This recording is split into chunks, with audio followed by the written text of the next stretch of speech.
Hey, true crime besties. Today I have a crime for you guys that is crazy. Robert Moorman. So he was born June 4th, 1948. Okay. When he was born, his dad just up and left, and his mom was very young. She was 15, and it was said that she was a raging alcoholic. Some even think that she drank while pregnant, but there was no proof in that. And then at 2 years old, when Robert was 2, his mom, 17 at the time, was involved in a really bad car accident where she broke her neck and she passed. So he was sent to live with his paternal grandparents, but didn't last long. The grandpa was a raging alcoholic as well, so it was just like one bad situation to another. And not long after living with them, authorities came and removed him from his grandparents and placed him in foster care. He bounced around from family to family until he was officially adopted by parents in Arizona, Henry and Roberta Moorman. They changed his name, which is crazy because he's like 2 to 3 years old when they adopt him. And it's Roberta and Henry, and it's Robert Henry Moorman. So super crazy. So Roberta was the one that really wanted kids and wanted to adopt, but Henry wasn't really into it, but Roberta talked him into it. Henry and Roberta were very respected people. They were active members in their community, living in Flagstaff, Arizona, and Henry ran a taxi service, and Roberta was known to be like the perfect 1950s housewife. They just tried to paint like this all-American family picture, but they had their boy finally, but people like didn't like Robert. Like something was off about him. Like he was just weird, and that's all I could read. Like people just said he was weird. And his brain was off, possibly having fetal alcohol syndrome and tragically losing his mom, jumping from foster home to foster home. Even the family talked crap on him and was like, said he was a throwaway child, like just really sad. But when he was 13 years old, he was committed to a state mental hospital after accidentally shooting Roberta. He claims he was showing her his rifle and it went off, but she was okay. It just grazed her or whatever, but he did have to stay there for, I don't know, a certain amount of time. And then when Robert was 21 years old, he ended up kidnapping one of the girls in the neighborhood, and she was only 8 years old. He took her to Vegas, and on the way, it was said like he touched her sexually multiple times. And it was said that Robert's original target was the girl's mother, who he was having like sexual fantasies about, but she wasn't home, so he decided to take the daughter. No one could prove the mother theory, and they couldn't even prove him touching of the daughter. But he got caught. He was charged with kidnapping, was sentenced to 9 to life. He would do 12 years in prison, spend the next 12 years in prison, and then in Florence, Arizona, they would give you furloughs up to 3 days. And so, even while in prison, like, Roberta was right by his side, everything like that. And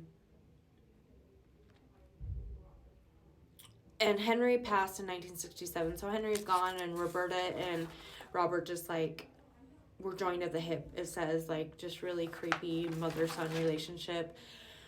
So she would drive like 3.5 hours to come see him, and when he got those 3 days off, she decided just to rent a hotel at the Blue Mist. So they check in. The first night was okay. The next day he was seen buying a buck knife and a steak knife and some snacks, but no one sees Roberta. After that, Robert gets hungry. He stops at a pizza parlor where he knew the owner, and he just starts talking to him casually. Says like, "Oh, my mom hasn't been feeling well." And then he leaves there. He goes back to the hotel. He tells the front desk, like, his mom's sick. They don't need housekeeping or anything. But he asks for a disinfectant spray. During his 3 days out, it was said that he was interacting with a lot of people and everything. And the second day they were there, Roberta's friend comes by and drops off her suitcase. Apparently she left it, and Robert answers the door like, oh, she's not here right now, but she could see past him in the room, and she could see like her pocketbook and stuff, and so she thought it was really weird. And then after that, Robert goes back to the pizza parlor and was like, no, hey, my mom's feeling better, and she's gonna go hang out with some friends around 6.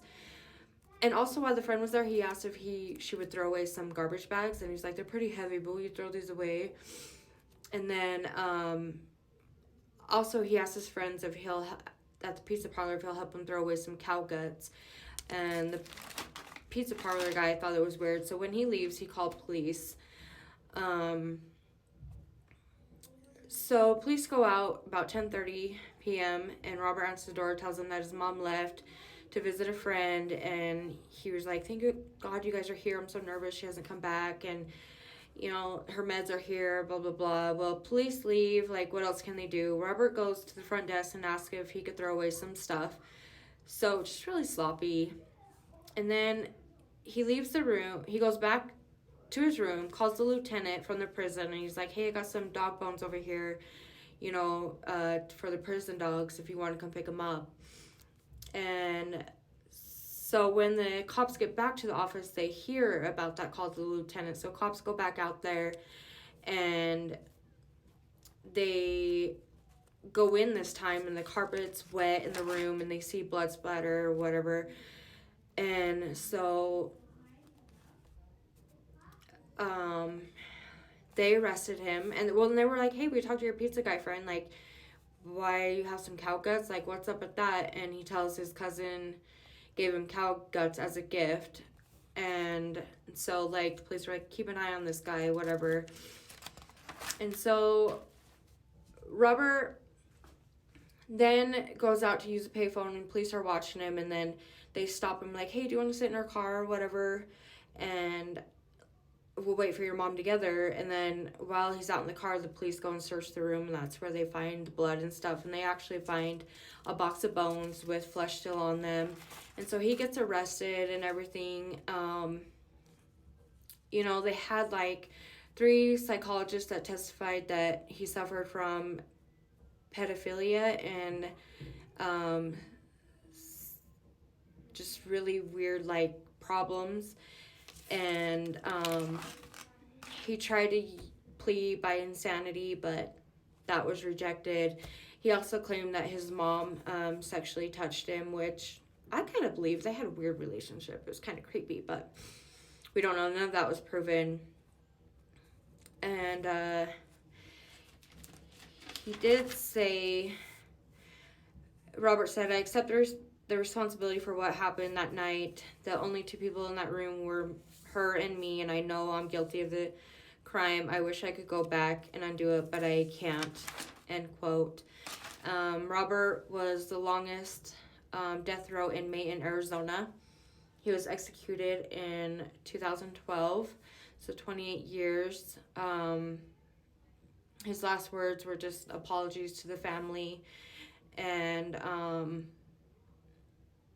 I guess he said that he killed his mom in a fit of rage while they were having sex. So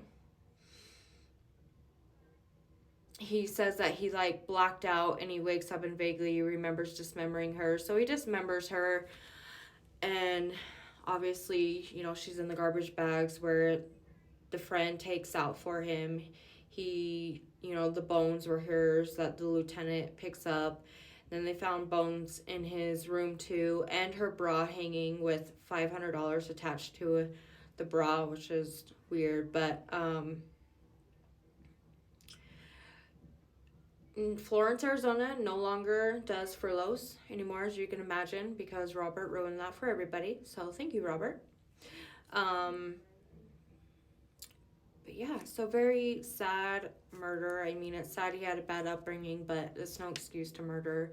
It sounds like Roberta was really there for him, but it's unfortunate. So yeah, stay safe, guys, and be kind to everybody.